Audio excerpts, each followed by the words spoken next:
Nuit des offres et des menaces, comment le régime Biya a tout tenté pour acheter le silence de Chiroma. Quand le pouvoir commence à négocier dans l'ombre, c'est que la vérité lui fait déjà peur.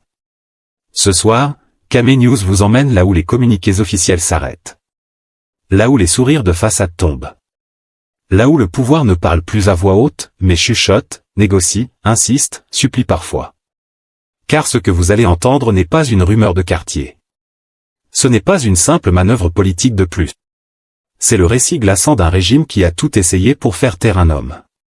Après la présidentielle d'octobre 2025, alors que le Cameroun était officiellement invité à tourner la page, une autre histoire s'écrivait dans l'ombre. Une histoire faite d'offres secrètes, d'émissaires discrets, de promesses alléchantes. Et de refus qui ont fait trembler le palais. Issa Chiroma Bakary. Ancien pilier du système. Connaisseur des rouages du pouvoir. Et aujourd'hui, caillou dans la chaussure du régime Biya. Pourquoi le pouvoir s'est-il acharné à vouloir le récupérer? Pourquoi tant d'offres, tant d'insistance, tant de nervosité? Et surtout, qu'est-ce que Chiroma sait, ou représente, pour que son silence soit devenu si précieux? Ne partez surtout pas. Parce que ce reportage va vous plonger au cœur d'une guerre silencieuse. Une guerre sans chars ni soldats. Mais avec des postes, des pressions, des intermédiaires et des lignes rouges franchies. Chaque geste compte. Chaque mot est pesé. Chaque refus est un séisme. Ce n'est pas une simple affaire politique. C'est une révélation qui pourrait bien redéfinir tout ce que vous pensiez savoir sur le pouvoir au Cameroun. Avant d'entrer dans ce labyrinthe de calculs, prenez une seconde pour aimer cette vidéo. Abonnez-vous à Kame News. Et surtout activez la cloche de notification. Pour rester à la une, là où l'information est encore vivante. Parce qu'ici, sur Kame News, on ne vous sert pas l'actualité fade et réchauffée. On vous la sert bien épicée, sans filtre. Avec des vérités qui dérangent. Et des silences qui parlent plus fort que les discours. Restez bien avec nous. Ce que vous allez entendre n'a rien de banal. Partie 1, l'offre impossible, quand le palais sort le gros poisson en appât. Après la présidentielle du 12 octobre 2025, une atmosphère étrange flotte sur Yaoundé. Officiellement, tout va bien. Les communiqués parlent de stabilité. Les images montrent des sourires. Mais en coulisses, le pouvoir doute. Parce que malgré la proclamation des résultats, malgré les chiffres, malgré les félicitations protocolaires, une réalité s'impose. Issa Chiroma Bakary n'a pas disparu. Et au Cameroun, quand un ancien ministre, bien connu du système, refuse de rentrer dans le rang après une présidentielle contestée. Ce n'est jamais un détail. Le calcul du régime, on le ramène à la maison. Au sommet de l'État, le raisonnement est simple, presque automatique. On l'a déjà vu fâché. On l'a déjà vu partir. Il est toujours revenu. Donc, pour le régime, Chiroma n'est pas un problème idéologique. C'est un problème de réglage. Un problème de dosage. Un problème de poste. Et quand on veut régler un problème politique au Cameroun, on sort le poste qui calme tout le monde. Pas un petit poste, non. Pas un secrétariat d'État de consolation. Le poste de Premier ministre. Là, on ne discute plus. Là, on montre qu'on est sérieux. Le messager du palais entre en scène. Selon les révélations de Jeune Afrique, c'est l'entourage de Samuel Mvondo Ayolo, directeur du cabinet civil de la présidence, qui pilote cette première approche. Et ça aussi, ce n'est pas anodin. Quand le cabinet civil s'en mêle, ce n'est plus une rumeur de couloir. Ce n'est plus un ballon d'essai. C'est un signal venu d'en haut. Le message est clair, même s'il n'est pas écrit noir sur blanc. Viens. On te confie la primature. Tu formes ton gouvernement. Dans le contexte camerounais, cette phrase équivaut presque à une confession. On a besoin de toi. Premier ministre au Cameroun, plus qu'un poste, un symbole. Il faut comprendre ce que représente cette offre. Au Cameroun, le poste de Premier ministre n'est pas seulement administratif. C'est une reconnaissance politique. Une forme de réhabilitation. Parfois même une récompense pour services rendus. C'est aussi, très souvent, un poste de neutralisation. On te met là. Tu gères. Tu occupes l'espace. Et surtout, Tu ne fais plus peur. Pour le régime, l'équation est parfaite. Chiroma dedans. Opposition affaiblie. Tension réduite. Image d'ouverture à l'international. Sur le papier, c'est propre. C'est élégant. C'est du cousu main. Le refus qui fait tomber les stylos au palais. Mais voilà. Issa Chiroma Bakari dit non. Pas un nom hésitant. Pas un nom stratégique. Un nom frontal. Un nom qui surprend, parce qu'il casse une vieille certitude du système. Tout le monde a un prix politique. Et là, pour la première fois, le régime se heurte à une réponse qu'il n'avait pas prévue. Dans son communiqué, Chiroma ne cherche même pas à arrondir les angles. Il frappe directement au cœur. Le peuple a voté pour le changement. Le régime rejeté doit partir. Au Cameroun, ce genre de phrase. Ce n'est pas une simple opinion. C'est une rupture symbolique. Pourquoi ce refus est une bombe politique? Refuser un poste ministériel, passe encore. Mais refuser la primature, après une présidentielle, c'est remettre en cause la légitimité même du système. Car en disant non, Chiroma dit implicitement: votre pouvoir ne m'attire plus. Votre système ne m'impressionne plus. Votre recyclage politique ne fonctionne plus. Et ça, pour un régime habitué à absorber les oppositions par intégration. C'est un choc. Comme on dit au quartier. Quand l'enfant refuse le sucre, c'est que la dent est déjà gâtée. Le début d'une guerre d'usure. À partir de ce refus, le rapport de force change. Ce n'est plus le pouvoir qui observe un opposant. C'est un opposant qui impose son rythme au pouvoir. Le palais comprend alors une chose essentielle. Ce dossier ne sera pas simple. Issa Chiroma ne cherche pas à revenir par la grande porte. Il ne cherche pas à négocier une place. Il cherche à marquer une ligne. Et cette ligne, elle est dangereuse pour le système. Parce qu'elle donne des idées. Parce qu'elle crée un précédent. Parce qu'elle montre que dire non est possible. Une première tentative qui se transforme en aveu de faiblesse. Ironie de l'histoire. Cette offre censée neutraliser Chiroma révèle surtout la nervosité du régime. Pourquoi proposer autant, si tout va bien? Pourquoi courir après quelqu'un, s'il est politiquement insignifiant? Cette question commence à circuler. Dans les salons feutrés. Dans les quartiers. Sur les réseaux. Et déjà, la machine du pouvoir comprend que la première manche est perdue. Mais au Cameroun, quand une stratégie échoue, partie de la carte, on ne s'arrête pas. Quand le pouvoir sort, on change simplement du tiroir. Après l'échec cuisant de la première tentative, viendra la carte régionale. Le Premier ministre jeté sur la table comme un appât doré, le pouvoir, c'est le début d'une chose essentielle. Issa Chiroma Bakari ne se laisse pas séduire par les titres. Alors on change de stratégie. Quand l'ambition personnelle ne marche pas, au Cameroun, il reste une arme redoutable. L'argument régional. Et cette arme-là, elle a longtemps fait ses preuves. Quand la politique devient une affaire de « chez nous ». Deuxième acte donc. Cette fois, ce n'est plus le palais qui parle directement.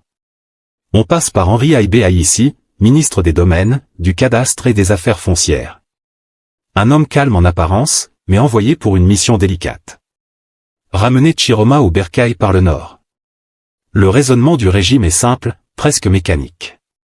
On ne l'a pas convaincu en tant qu'homme politique, essayons de le convaincre en tant que fils du Nord. Alors on mobilise des notabilités, des figures influentes, des sages autoproclamés, des grands frères qui parlent doucement, mais pensent fort. Le message, lui, est enveloppé de respect, mais lourd de sous-entendus. Attention, si tu refuses, le Nord va perdre sa place à la table du pouvoir. La responsabilité régionale, une pression bien connue.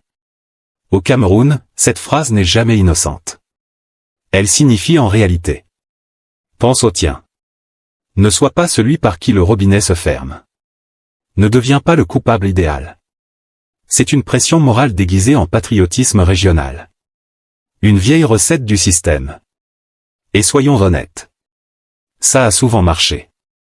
Combien de leaders ont cédé non pas pour eux-mêmes, mais pour éviter d'être accusés demain d'avoir abandonné leur région? Mais cette fois, le scénario se grippe. Chiroma refuse de porter le costume du représentant régional. Face à cette tentative, Issa Chiroma Bakary surprend encore. Il ne s'énerve pas. Il ne contre-attaque pas publiquement. Il refuse calmement. Car dans sa logique, le débat n'est plus régional. Il est politique. Il est national. Accepter cette offre sous prétexte de défendre le Nord, ce serait, selon lui, transformer une crise de légitimité nationale en simple partage géographique du pouvoir. Et là, il dit non. Un non qui dérange profondément. Parce que refuser un poste, passe encore. Mais refuser de jouer le rôle de représentant régional docile, c'est casser un pilier du système. Le Nord comme argument.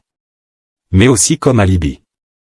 Dans les cercles du pouvoir, on commence alors à murmurer. Il est en train de nous enlever un argument. Car depuis des décennies, le discours est bien huilé. Chaque région a ses fils au pouvoir. Personne n'est exclu. Regardez la diversité. Mais quand un fils du Nord refuse volontairement de servir de caution, le récit se fissure. Et ça, politiquement, c'est extrêmement dangereux. Car demain, quand la contestation monte, on ne pourra plus dire aussi facilement. Le Nord est représenté. Une stratégie qui se retourne contre ses auteurs. En réalité, cette deuxième tentative révèle quelque chose de plus profond. Le pouvoir a sous-estimé l'évolution du personnage Chiroma. Ils ont cru avoir affaire à un calculateur classique. Ils découvrent un homme qui a changé de logiciel. Pour Chiroma, accepter un retour par le biais régional, ce serait devenir un alibi, un paravent, un fusible politique. Et comme on dit au quartier, quand tu sais que le courant est instable, tu ne te proposes pas comme fusible. Le malaise au sein des émissaires eux-mêmes. Selon plusieurs indiscrétions, même parmi les notabilités envoyées, le malaise était palpable. Certains comprennent la position de Chiroma. D'autres réalisent que le discours régional commence à s'essouffler auprès des populations, surtout chez les jeunes. Car aujourd'hui, beaucoup se demandent. On a été représenté pendant des décennies, et pourtant, cette question-là, le régime n'aime pas l'entendre. Un refus qui a une portée nationale. En refusant cette deuxième tentative, Issa Chiroma envoie un message clair. Le débat n'est plus nord contre sud, et contre ouest. Le débat est système contre légitimité. Et ce glissement-là est fondamental. Car il prive le pouvoir d'un de ses leviers traditionnels les plus efficaces. Diviser pour neutraliser. Ici, la division ne prend pas. Le pouvoir comprend que le dossier se complique. À ce stade, au sommet de l'État, on commence à comprendre que ce dossier est plus compliqué que prévu. Chiroma ne cherche pas un arrangement. Il cherche une rupture symbolique. La stratégie régionale a échoué. La stratégie institutionnelle a échoué. Et le régime se rend compte, un peu tard, que l'homme qu'il tente de récupérer n'est déjà plus dans la logique de récupération. Comme on dit au quartier. Quand quelqu'un a déjà quitté le marché, ce n'est plus le prix qui le fait revenir. Et c'est exactement là que le pouvoir va se résoudre à jouer sa dernière carte. Celle des relations personnelles. Partie 3. Le dernier joker du pouvoir. Mais ça, c'est déjà une autre histoire entre en scène. À ce stade de la manœuvre, au palais d'Etoudi, on a compris une chose essentielle. Les méthodes classiques ne marchent plus. Le poste de Premier ministre? Refusé. La pression régionale? Ignorée. Les émissaires politiques? Renvoyés sans rendez-vous prolongé. Alors, comme on dit au quartier, quand la clé ne tourne plus, on appelle le serrurier, ou le vieux du village. C'est ainsi qu'apparaît le dernier joker du régime, Baba d'Ampulo. Baba d'Ampulo, l'homme qu'on appelle quand l'État ne suffit plus. Baba d'Ampulo, ce n'est pas un ministre. Ce n'est pas un élu.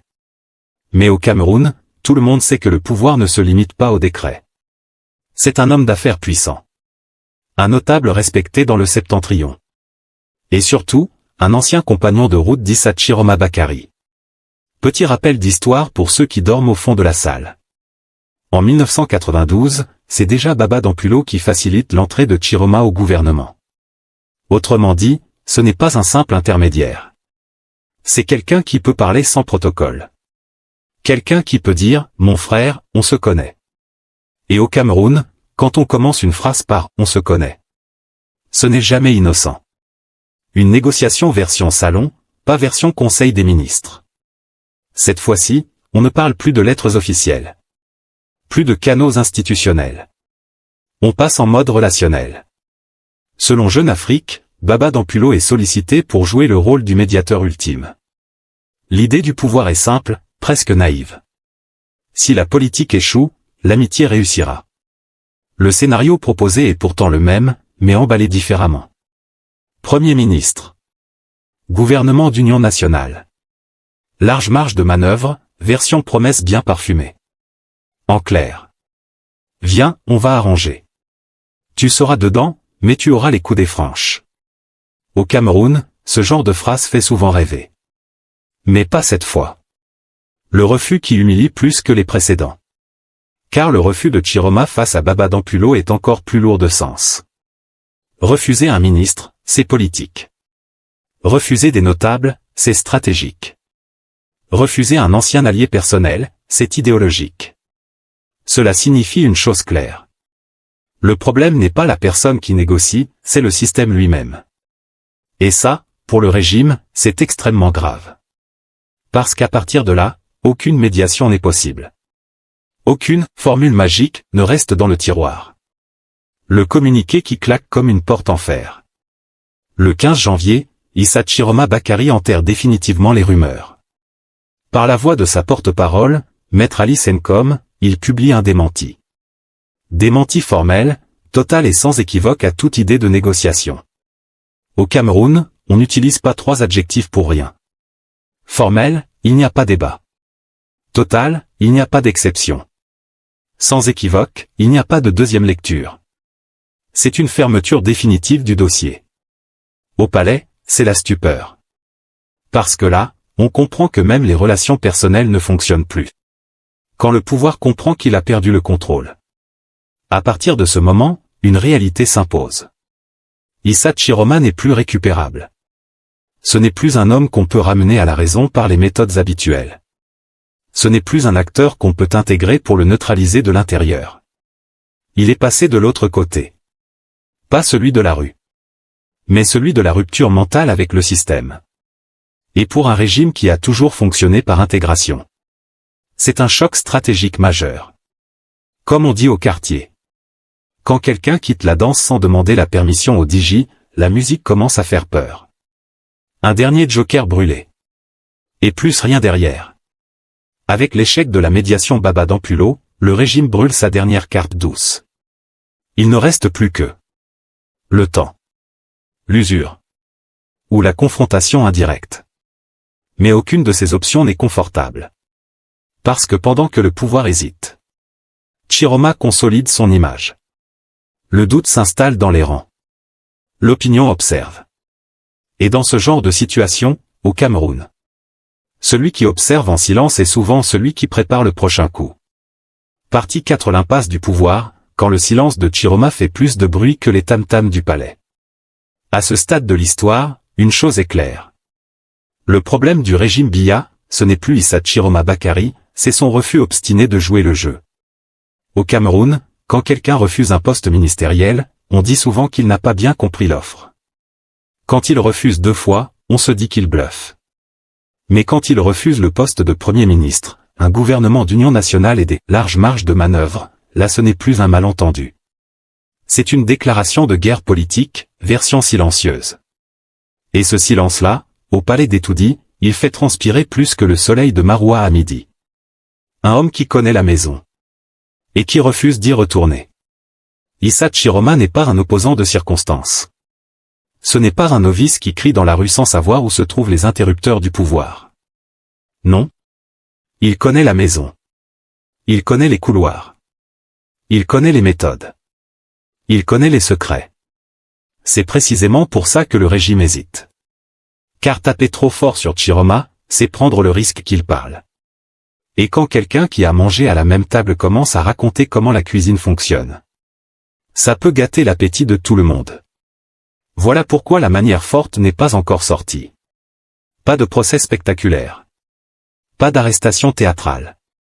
Pas de campagne de diabolisation brutale, pour l'instant. Le régime est coincé entre 2 peurs. Le laisser libre, c'est dangereux. Le frapper, c'est risqué. Résultat, l'inaction nerveuse. Une popularité qui ne tombe pas mal.